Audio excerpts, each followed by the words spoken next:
welcome to another episode of Wellness in the Workplace. My name is Mbali Mzinyane and I am your host. Wellness in the Workplace is a podcast that aims to equip new and experienced professionals with the tools and insights to navigate challenging workplace dynamics. And we are on our final episode for our series, The HR Perspective with Boniwe Dunster.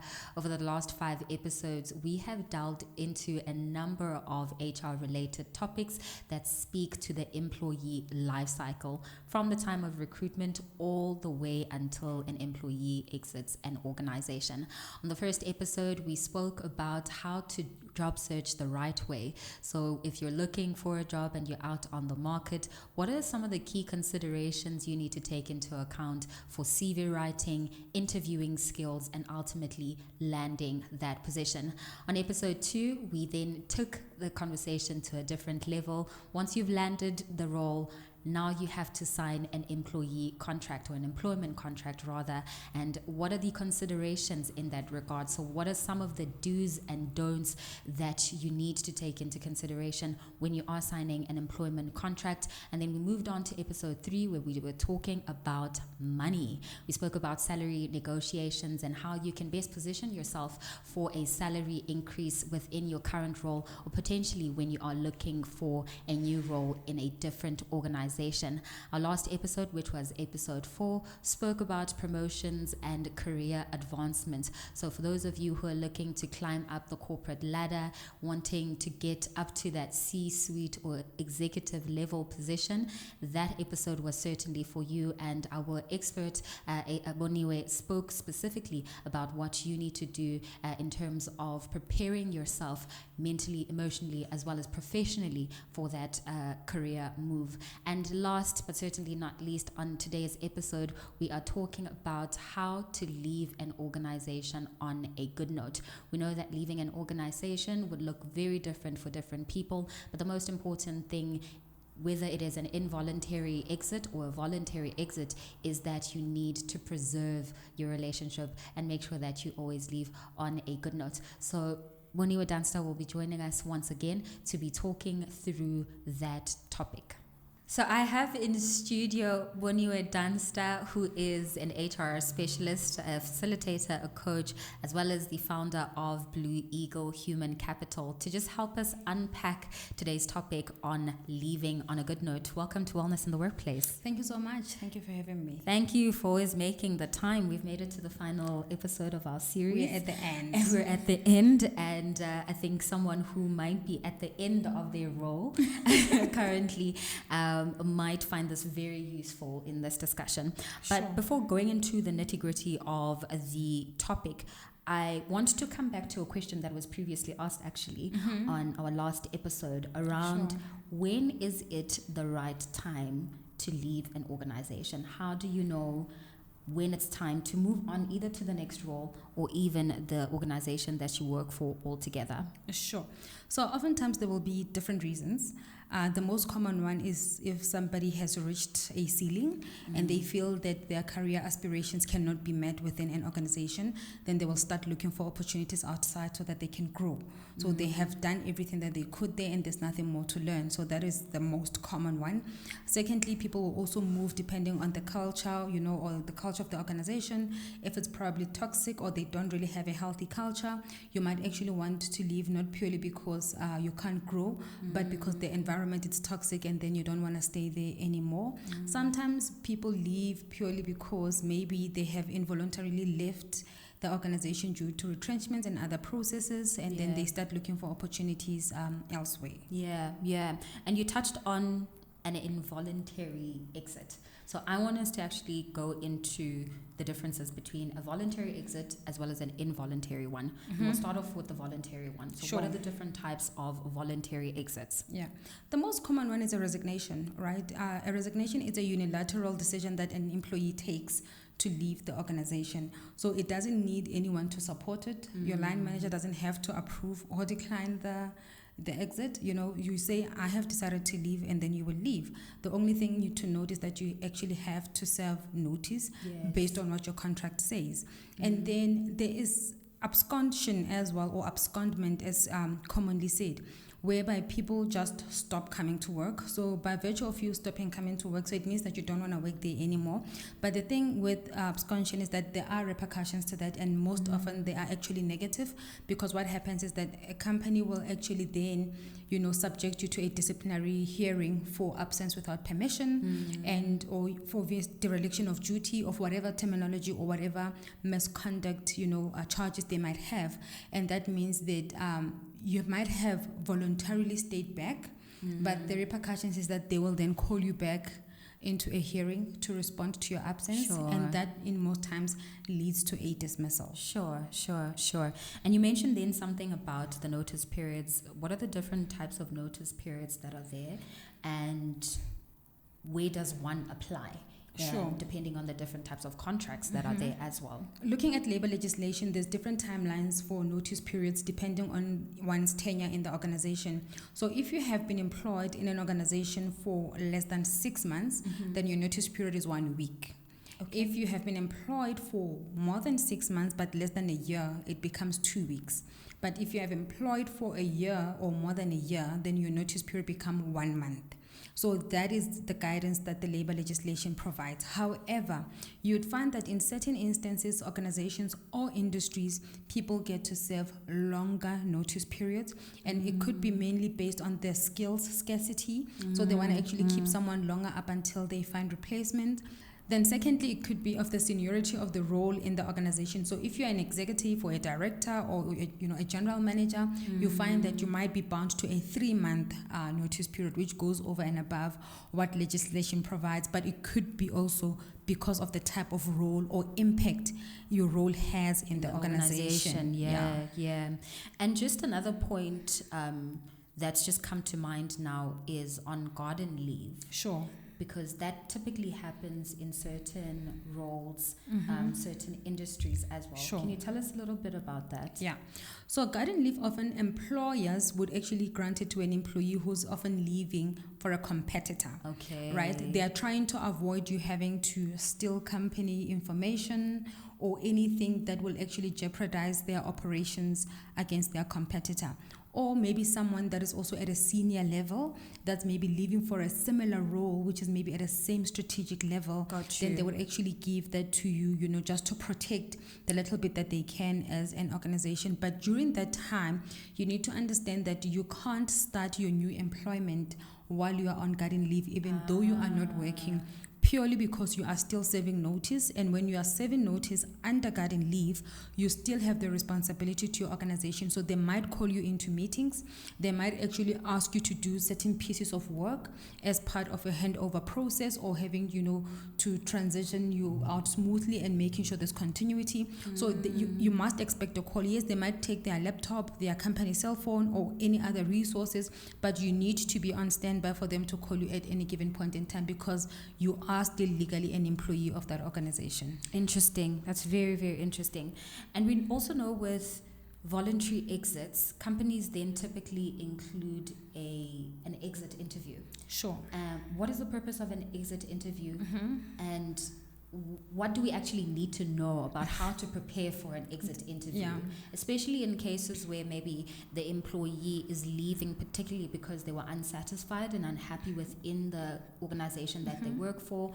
How do you manage that without throwing people under the bus?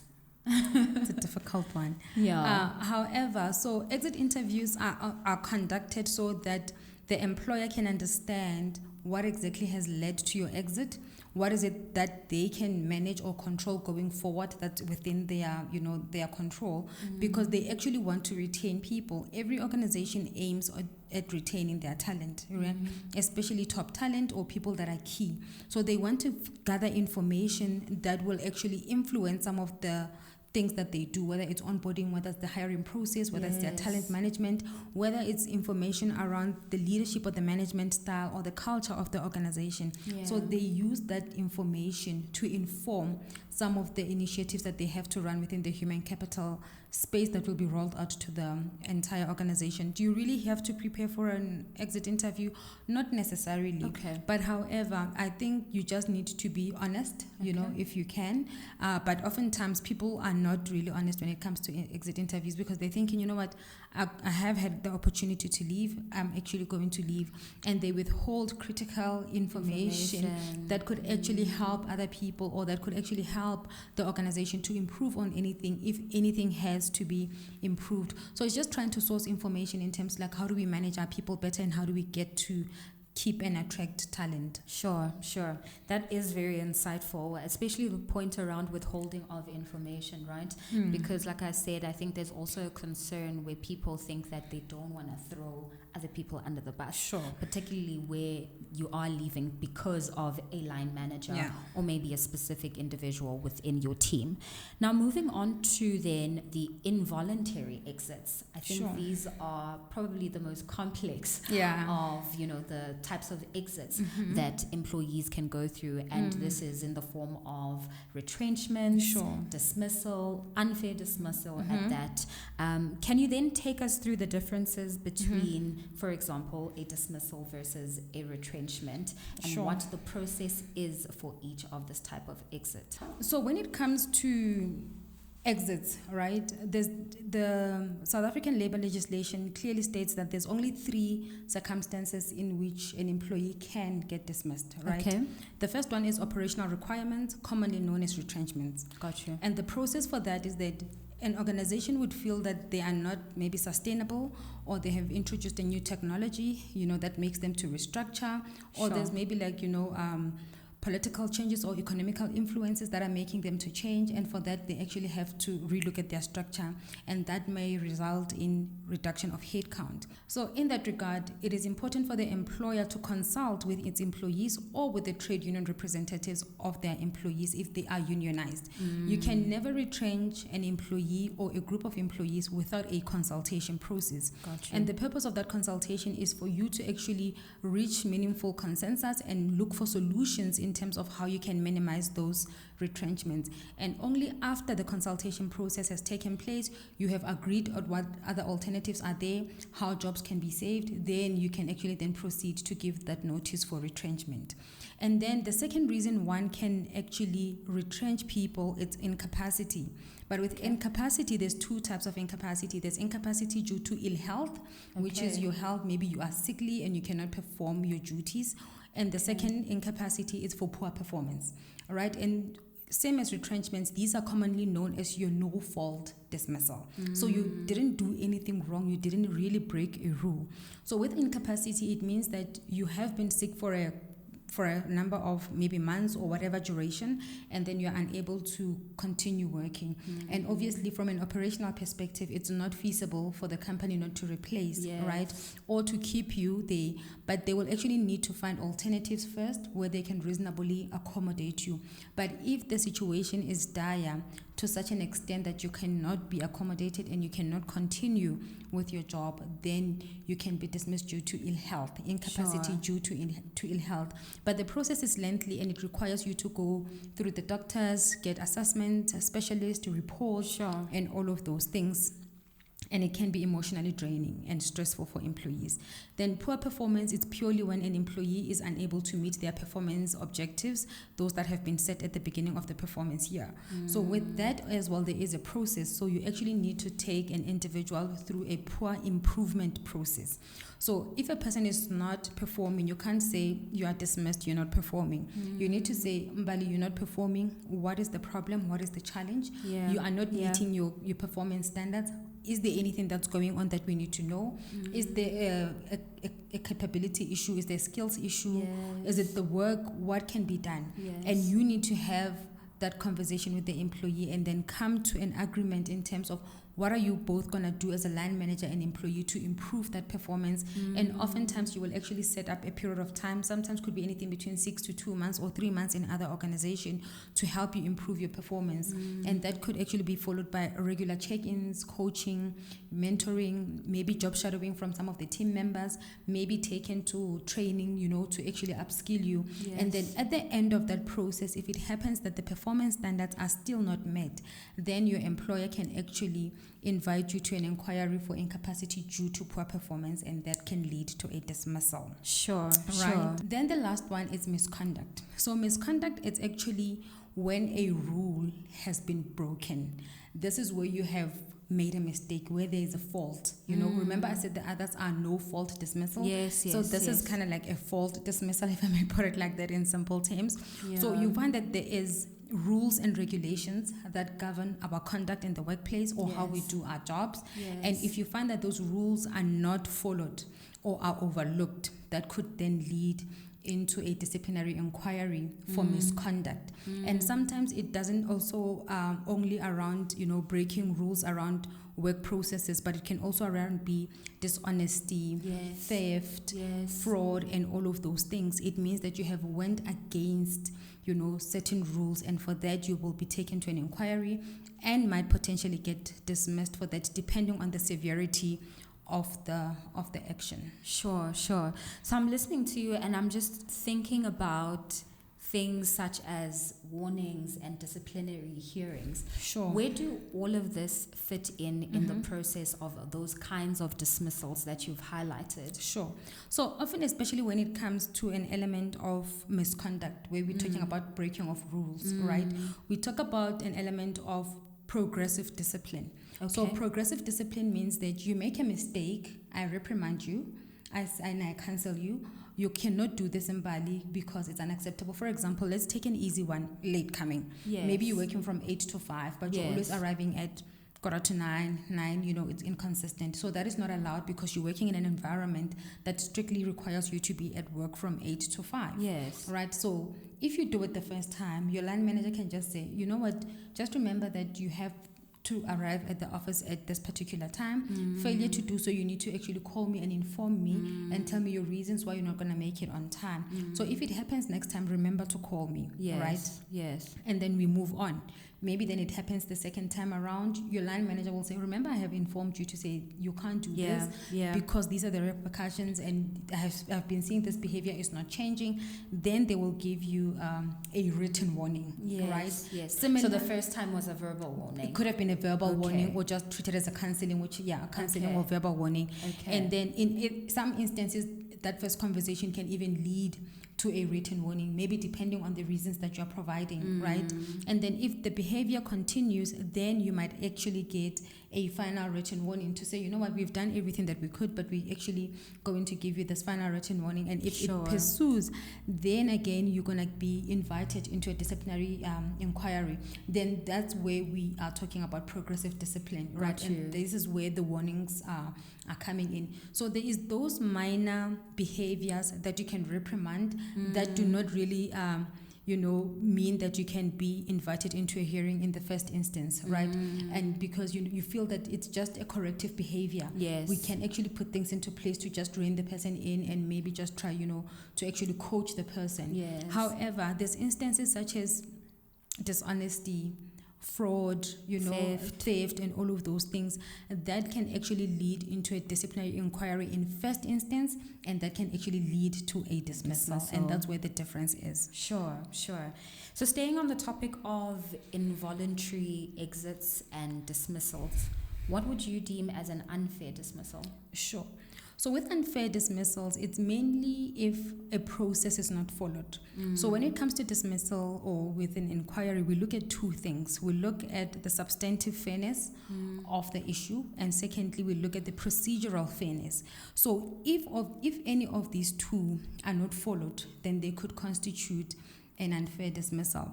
For example, in a misconduct, like I said, there needs to be a rule that is broken. So first of all, is there a rule?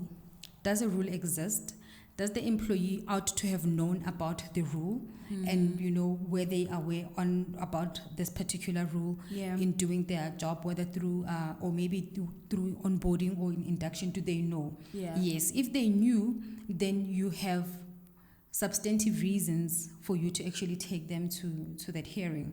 But if it happens that you are charging someone for something that they didn't know about, and substantively that becomes unfair.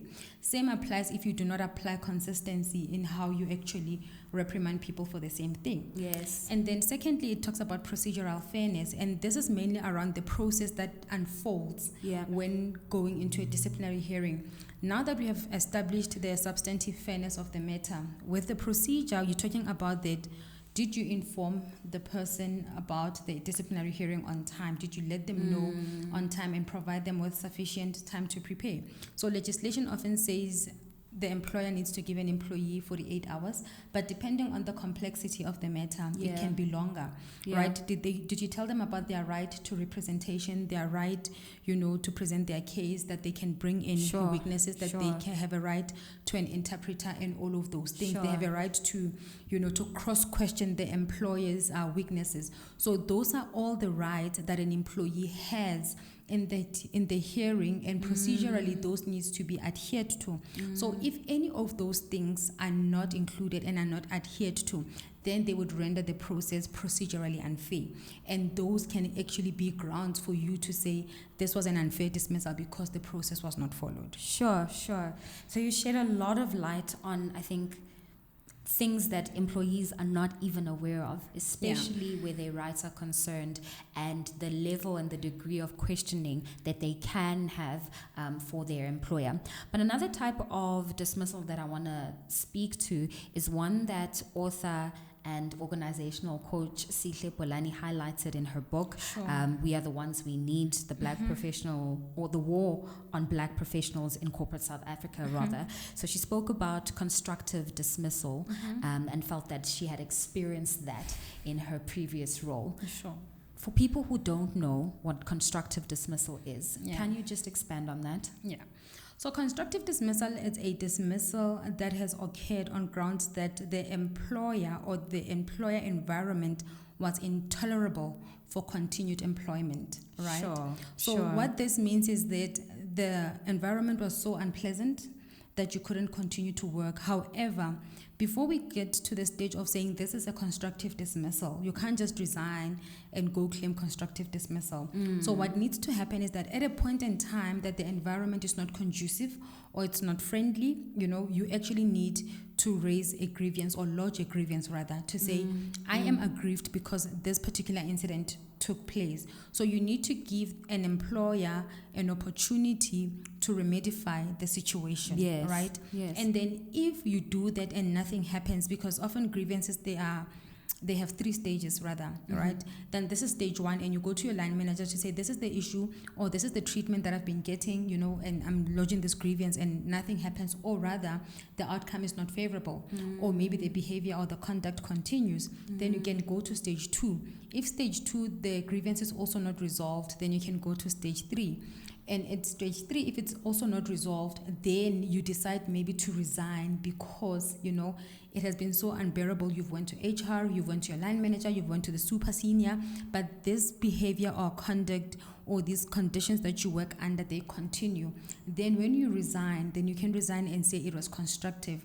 It's constructive in a sense that the employer failed to do anything to intervene or to fix, or to remedify the situation. And when you're claiming constructive dismissal, then you need to actually demonstrate what you had done to try to also bring that to the attention of the employer. Because if you go to the CCMA and claim unfair dismissal, the first thing the commissioner will ask you, what did you do about it? Right? Does your company have a grievance process? But even if they don't, right, by virtue that the grievance process is actually legislated, it's valid. What did you do? Did you lodge a grievance? Did you let your line manager know? Did you let HR know? Did they try to resolve it? And all of those things. And if in that process you didn't lodge a grievance and you just resigned in the heat of the moment, that cannot be deemed as constructive dismissal. Yeah. So I think there could be a lot of blurred lines in constructive dismissal because it's more around, the subjective experience of an employee.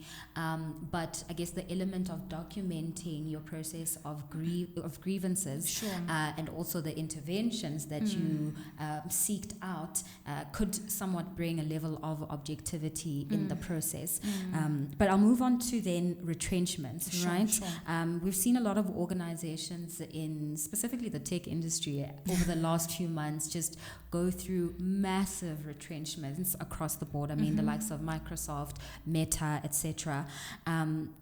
So for someone who has been previously retrenched, what are the key things to consider during the process of retrenchment and to consider even after, where you are legally protected in terms of the benefits that you would gain from your current employer and contractual obligations around UIF, pay as you earn, if that applies.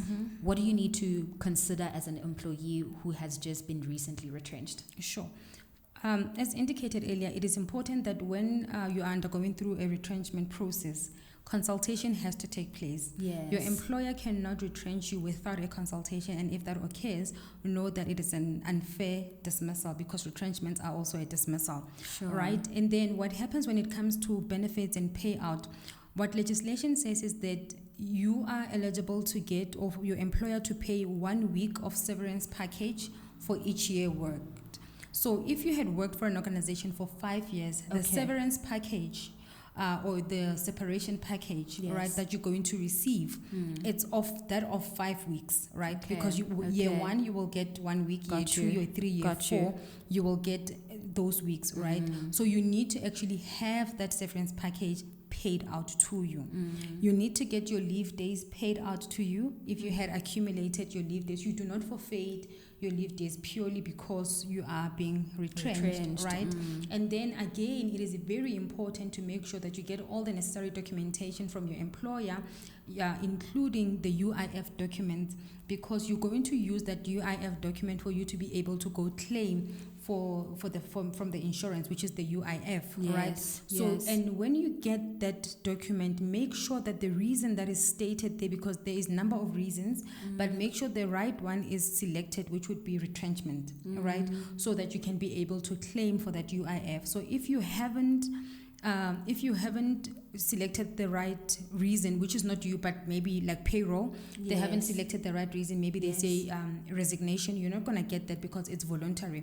Remember, UIF is insurance to cover you in those rainy days when you are involuntarily unemployed. So you actually need to get that. Then another thing, people would actually maybe get to claim their pension or retirement fund as well if they were actually contributing to it. So you will actually then get that. Either maybe you might want to withdraw it or partially withdraw, or probably keep it in a preservation fund or transfer it somewhere else. Then you will actually need to do that. So those are some of the things that one needs to be really aware of when they are going through that process. Sure. Okay. No, that's definitely a lot to consider, but I think whether it is a voluntary process or an involuntary process, like I said in the beginning, that it's important to leave on a good note. So from your perspective and your expertise and experience, what does leaving on a good note actually look like? So living on a good note really means, in many instances, it's around maybe resignations, for example. And that would actually mean that when you have reached that stage that you actually want to resign, you will write a resignation letter and then have that conversation with your line manager to inform them that you are resigning, right? And it is important for you to actually inform your line manager first before actually having to start communicating with your colleagues in the office, because what happens is that you might be telling Mbali might be going to the manager to say, you know that Mbali is going to resign, right? So I'd don't think that would be a good way to, to go about it. And make sure that you get to serve your notice as well. Because if you don't serve your notice, your employer will hold you liable to that. So they can say you don't want to serve your notice, then we're actually going to, get that money back from you. So you will actually pay the notice period instead of working the notice period. So it's important for you to work your notice period and just continue to give you your commitment in that last month. We know that you've already started disengaging, but it's important to still continue to show up because, people will just remember the last days that Mbali spent in that particular place. And make sure that you also commit yourself to, doing a handover, whether to your line manager or to someone in the team. But you will get a steer from your line manager in terms of who you need to hand over to, and make sure that you prepare a good handover document. And in the context of a retrenchment? I think in the context of retrenchment, it's actually not voluntary, so you don't really have to do much, but they will also give you a notice period as well, which would, in this instance, the employer would be the one giving you the notice period to say, you know what, we've reached the end of the consultation. This is how we're going to be doing it, and your last month is going to be this particular month. So they will let you know, and maybe then they will ask you to say, you know what, can you just wrap up certain projects that you were working on, or can you hand out this piece of work to this particular person or to this particular department? So it would work more or less the same. It's just that in this particular instance, the exit was initiated by the employer. The notice was given by the employer. But in that regard, oftentimes it doesn't flow as smoothly because it has high emotions to it as well. So I was just thinking about that right now, is that because it's involuntary, as an employer, you can't really dictate the terms of how one should receive news of their retrenchment, right? But in that regard, you can't really, but it's important for employers when they embark on this particular process, they provide the necessary support to the people as well. And support in terms of counseling, because it's a shocker, giving them time off, allowing them to actually, process, consult with their family members, consult with the doctor, a health consultant, consult with a financial planner in terms of what that exit means. So you don't have to retrench and just be ruthless and expect, business as usual kind of vibes. You need to be very empathetic and sensitive around the process, and make sure that you provide the support. And if it's people maybe that do not have certain skills, maybe you can even help to actually upskill them, at that point in time, or maybe help them in terms of CV writing, interviews, just to get them ready for the market. I know that recently there's an organization that's retrenching. I think the name just escaped me, but NUMSA was the union there, and they had actually even negotiated a higher package, which is 3 weeks for each year worked, and they've also negotiated people being upskilled, certain money being set aside for the impacted people to upskill themselves so that they can be able to go and find employment after the retrenchment. Sure. Now that is actually a very important point, and I think if you want to be an ethical and responsible employer, those are the things that you prioritize, because you do not have a business without your people. Definitely. So very, very valid point there. Any final thoughts, considerations, or recommendations about exiting and the exit process and how to leave on a good note? Sure. I think for me is that make sure that when you're exiting the organization, especially through a resignation, that you follow the process as outlined in your employment contract or in the rules of your organization, purely because you might need this very same employer maybe for reference, or you might be working in a space that is very small or the industry that is very small, whereby it is easier, for people to do references and check up on you, and you don't want to leave on that bad note. So make sure that even if you might not have been happy, but terminate the relationship, as a matured individual, so that you don't have to bend the bridges. Because if you've spent like 10 years there, it will be important for every employer after that to want reference from that place, because you've spent the longest time, right? And if it's with retrenchments, I think it's important for you as an employee to get the necessary support, to help you deal with the ordeal. Allow yourself to go through the emotions, so that you can actually psychologically bounce back from the situation, and never deem a retrenchment as a sign of failure, personal failure, or that maybe you were a poor performer. It has nothing to do with you. So love that advice. And where can our audience find more of your content, your insight, and possibly even a coaching session with you? Thank you. So they can find me on my social media platforms. On Twitter, it's Dunster_Boniwe. Instagram, it's Boniwe, your HR specialist. LinkedIn, it's Boniwe Dunster. TikTok, it's Boniwe Dunster, same as Facebook. And then you can find me on info@blueeaglehc.co.za. Amazing. Thank you so much for walking this journey with us. It's been an insightful, educative, informative 5 episodes of really just understanding things from the lens of an employee, but from an HR perspective. So thank you so much for your insights and just making the time to join me on the podcast. And thank you for following the series, The HR Perspective with Boniwe Dunster. We have come to the final episode of this series. Please do catch up on all other episodes if you have not seen them. They are up on all major podcast streaming services as well as on YouTube. You can also follow Wellness in the Workplace on Instagram at wellnessintheworkplace_. My name is Mbali Mzinyane. Thank you so much. I'll see you on the next episode. Bye-bye.